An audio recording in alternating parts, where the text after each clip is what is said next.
Have you ever shouted into the open air and suddenly heard your own voice come back to you, almost as if someone else was calling out with your exact words? It's a strange and magical feeling, and it often makes us pause and listen a little closer. That's an echo, a sound that bounces off a surface like a wall or a mountain and returns to you after a short delay. It's your voice, taking a journey out into the world and then coming back for a visit. Think of it like seeing your reflection in a mirror, but instead of your eyes, it's your ears that notice the copy. Just as a mirror bounces light back to show your face, an echo bounces sound back so you can hear yourself again. Imagine standing in a huge, empty field.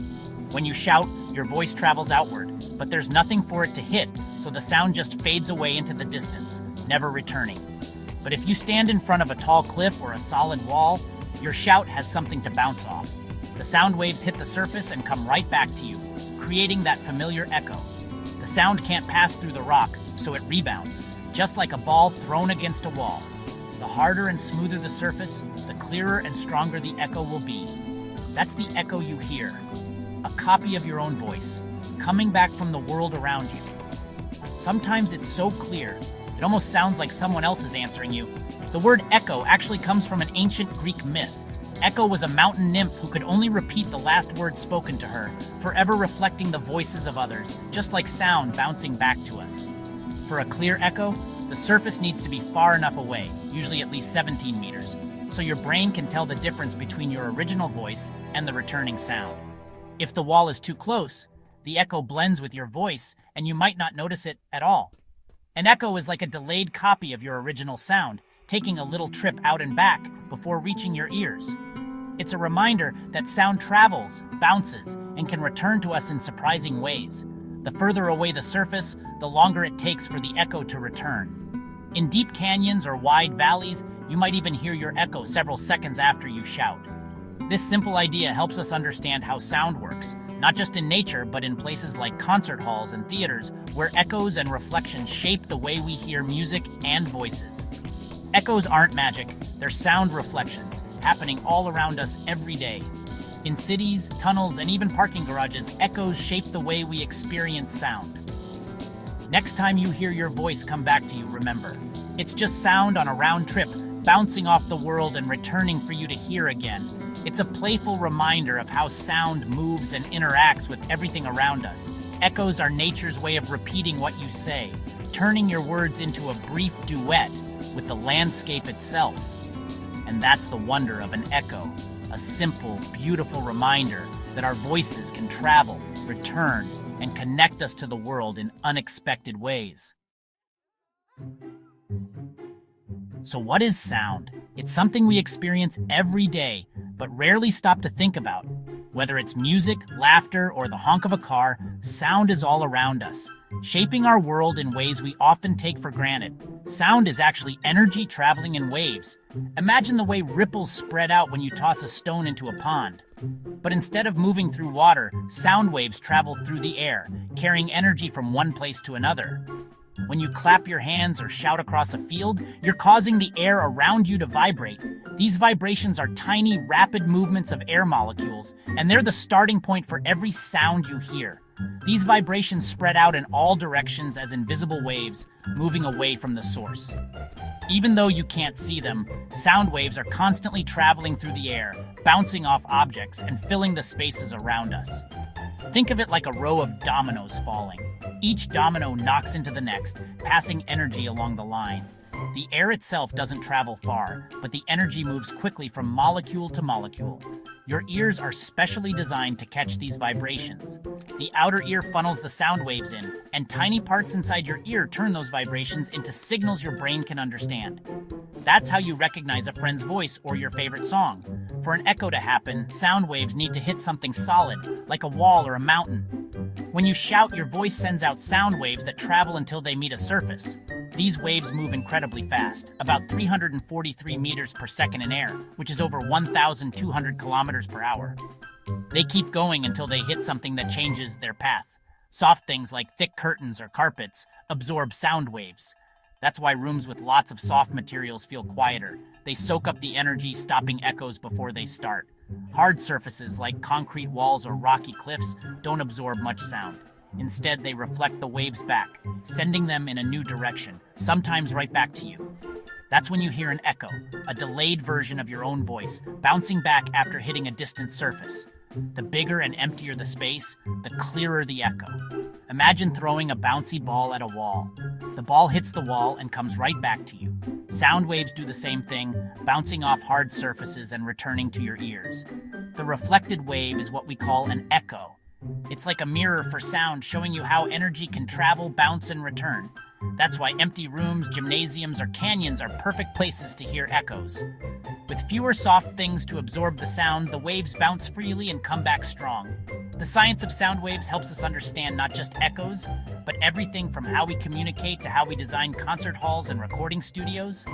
It's all about energy, surfaces, and the fascinating journey sound takes as it moves through the world, shaping our experiences every day. So next time you hear an echo, remember, it's just a sound wave bouncing home, a reminder of the invisible science that's always at play around us. The way sound bounces around us is called acoustics. Acoustics is the science of how sound behaves in different spaces, and it's something we experience every day, whether we realize it or not. From the echo in a gymnasium to the muffled quiet of a carpeted room, acoustics shapes the way we hear the world. When a sound wave hits a flat, smooth surface, it reflects at the same angle, just like a beam of light bouncing off a mirror. This is called the law of reflection, and it applies to both light and sound. The smoother and harder the surface, the more precise the reflection will be, sending the sound wave back in a predictable direction. That's why you get a clear, sharp echo from a big, flat wall or in an empty warehouse. The sound travels out, hits the wall, and bounces straight back to your ears, making it easy to hear the echo as a separate sound. But most surfaces in the real world aren't perfect. They're rough, uneven, or covered in different materials that change the way sound reflects. Rough or bumpy places scatter sound in all directions, breaking up the wave and making the echo less clear. This scattering is called diffusion, and it's why you don't hear a strong echo in a room with textured walls or lots of furniture. In a forest, echoes get jumbled and muffled because the sound scatters off trees, leaves, and branches. Each surface sends the sound in a new direction, so the original sound gets lost in a tangle of reflections. That's why forests sound so peaceful and quiet, even when you make a loud noise.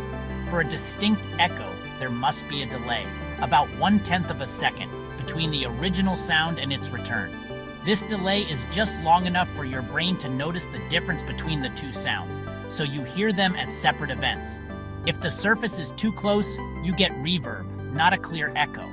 Reverb is when the reflected sounds blend together so quickly that they create a sense of fullness or richness, but you can't pick out individual echoes. To get that delay, the reflecting surface needs to be at least 17 meters away. That's the minimum distance for your ears and brain to separate the original sound from its echo. That's about the length of a big city bus.